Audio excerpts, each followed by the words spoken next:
Hi everyone. Today we are going to talk about Robert Frost's famous poem Fire and Ice. This short but powerful poem discusses two forces that could destroy the world. Fire, which represents desire, passion, etc., and ice, which stands for hatred. Through these symbols, Frost explores deep ideas about human emotions and how they can lead to destruction.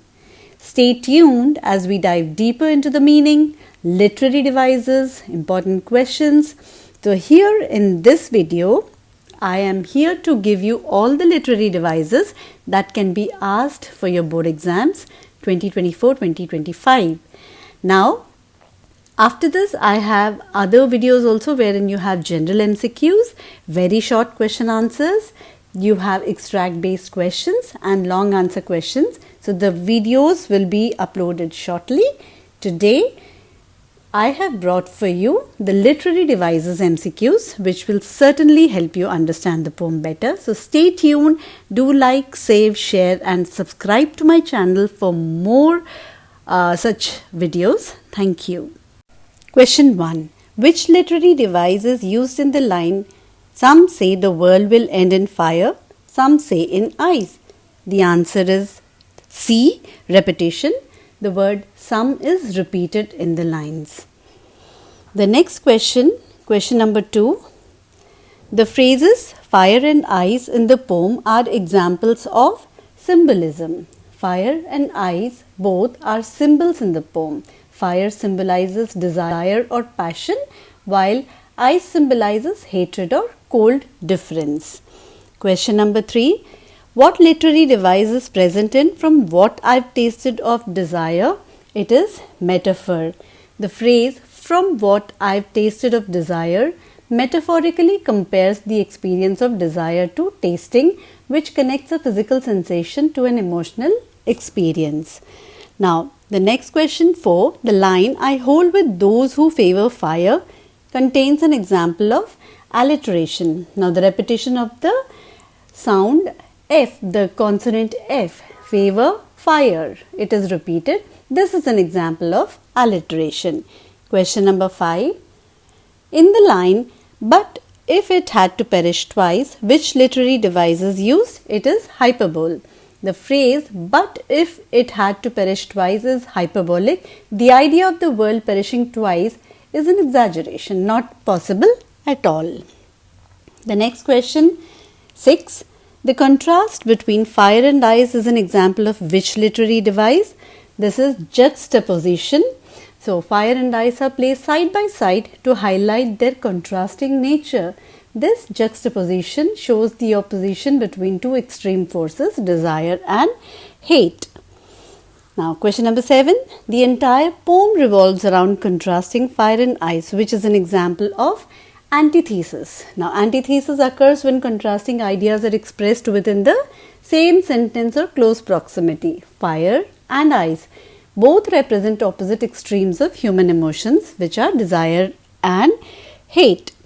Question number 8. I think I know enough of hate contains which literary device? That's enjambment.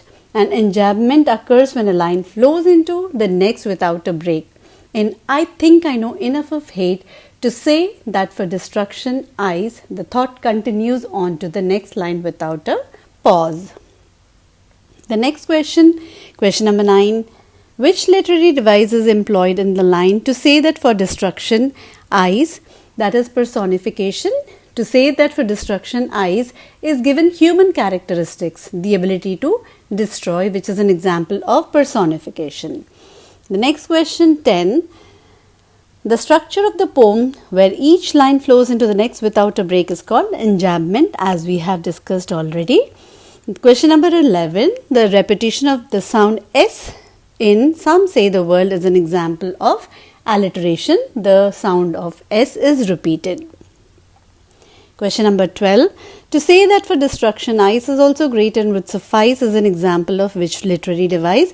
It is understatement, because the phrase is also great and would suffice downplays the potential destruction caused by ice. So fire is given more emphasis than ice. So that is why this is an understatement. Question number 13. The entire poem can be seen as an example of which type of figurative language? That's allegory. Now the entire poem is an allegory where fire represents desire and ice represents hate. The poem uses these symbols to comment on human emotions and the potential to cause destruction. Question 14. The words fire and ice symbolize which two human emotions or traits? Answers B. Desire and hatred. Now fire symbolizes intense desire or passion as we discussed, while ice symbolizes hatred or cold indifference. Question number 15. The line is also great and would suffice contains which literary device? Irony. Here the line and would suffice contains irony because it implies that ice or hate is enough to cause destruction, which contrasts with the idea that only fire is powerful enough for such an outcome. The calm tone contrasts the severity of destruction, creating irony. Question number 16. Question number 16. What's the rhyme scheme of stanza 1? It's A, B, A, A. Question number 17. What's the rhyme scheme of stanza 2? It's A, B, A, B, A. Then question number 18. Some say is used at the beginning of stanza 1 and stanza 2. That's anaphora. The repetition of some say is there in both. Question number 19. I hold with those who favor fire. In this line, the long sound of O is used. What is that? That is assonance. Assonance is the repetition of the vowel sound in a particular line. And the vowel sound repeated here is O.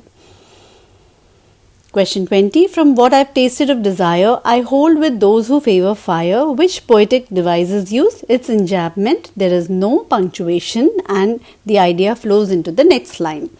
Question 21. The sound of F in favor fire, W in world will is an example of alliteration because the sound of the alphabet F in favor fire is repeated and W in world will has been repeated. Question 22.